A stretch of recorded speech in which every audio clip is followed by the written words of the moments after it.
bought an exercise bike. Put a tractor seat on it and everything. Have y'all seen those little seats? Have you looked at me carefully? This is going to hurt.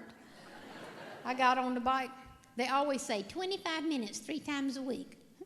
Have you heard that? 25 minutes. I got on that bike.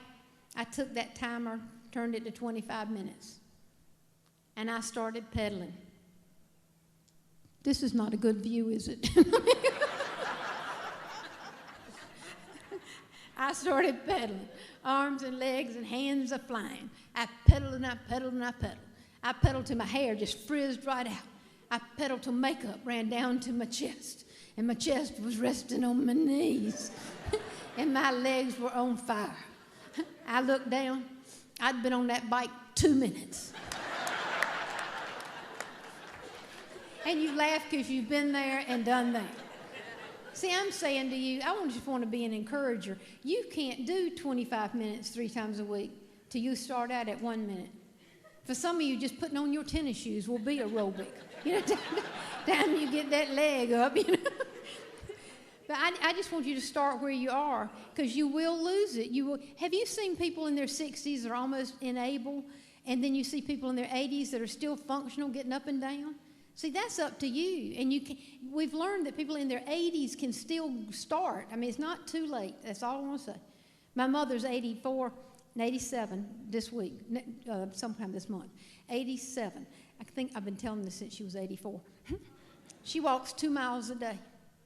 It just amazes me. We have no idea where she is. How many of y'all have ever flown? Isn't it harder than it looks? Weren't you shocked the first time you got up in the sky and realized the states were not outlined in different colors?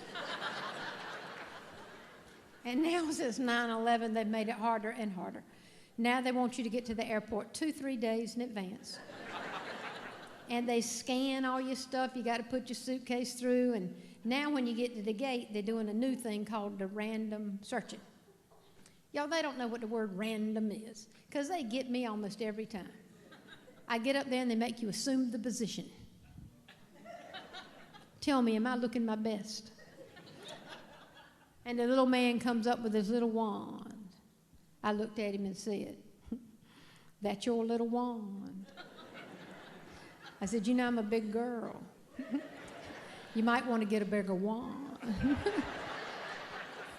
And he picks it up, ring, ring, ring. I said, "Honey, that's an earring." Ring, ring, ring, ring, matching set. Ring, ring, ring, ring, navel ring. I don't really have one. He goes around behind me, ring, ring, ring, ring, buns of steel.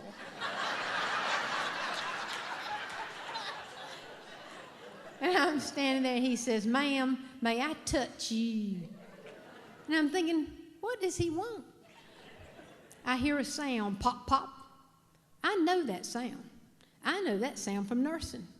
That sucker's putting on gloves. And in nursing, I know why we put on gloves. And I'm thinking, what's he going to do? But it finally dawns on me he's got to pat me down. He says, "Ma'am, may I touch you?" See, right here I have a dilemma. I have a moment. You have them all day long. Do I boost him up or do I pull him down? You don't think about it consciously, but every interaction you make is a positive or a negative one. "I don't like that outfit. I told you not to wear that outfit anymore." You never can saw right or screw the bulb in right. You know what I mean? You always leave things a mess. You just never, that negative. I mean, I can come in, sunshine and birds are singing, it's going to be a gorgeous day. And one of those dark cloud people say, "Yeah, but it's supposed to rain this weekend." See, I want to be up. I want to boost him up. I'm standing there, "Ma'am, may I touch you?" I pulled out my little laser pointer. I turned around and looked at him and said, "Would you?" And then when I first started speaking, IBM Corporation had a big presence in Raleigh, and they asked me to come. And right then, I knew that this is the life I wanted, not the nursing. I mean, they were dropping like flies. The patients just weren't making it. But I knew before I went to jail I needed to get out of that occupation. I mean, whoops takes on new dimension. Well, IBM asked me to come, and I had gone and scouted them out, and they were back in remember the power suits? The men were dressed in suits, the women were dressed in suits, and I'm in the little white outfit. So I went out and bought me a little suit. I was looking good. I came in that day and opened the door and hadn't thought it through. That was 99% men. I was scared to death. My knees shook. I walked down the aisle. I got up on the little stairway and started to erase the chalkboard. This is before PowerPoint. Can you imagine?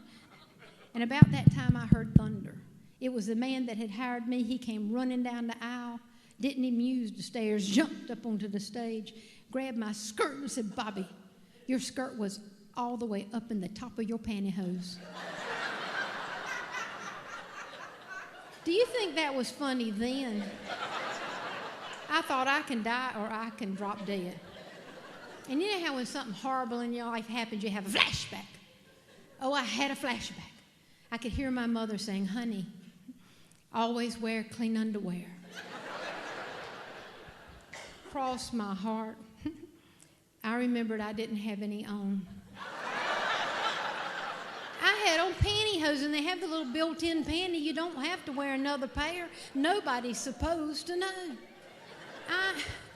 I remember putting on those pantyhose that morning. I got to tell you something. I was heavy at the time, but it's the same thing now. You know, they make pantyhose for women that are heavy. They're called Just My Size. And no, they're not. When I get ready to put on my pantyhose, I pull up a chair. The makers of the pantyhose, they don't get it.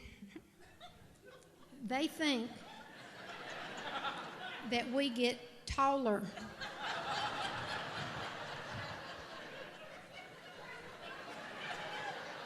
And I'm an optimist, always trying to think, now what is the good? What possible good lemonade kind of, what?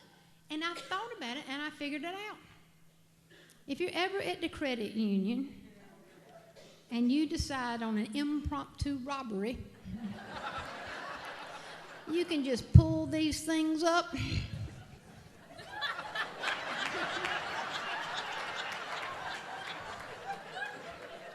And I've never seen them catch a fat woman yet.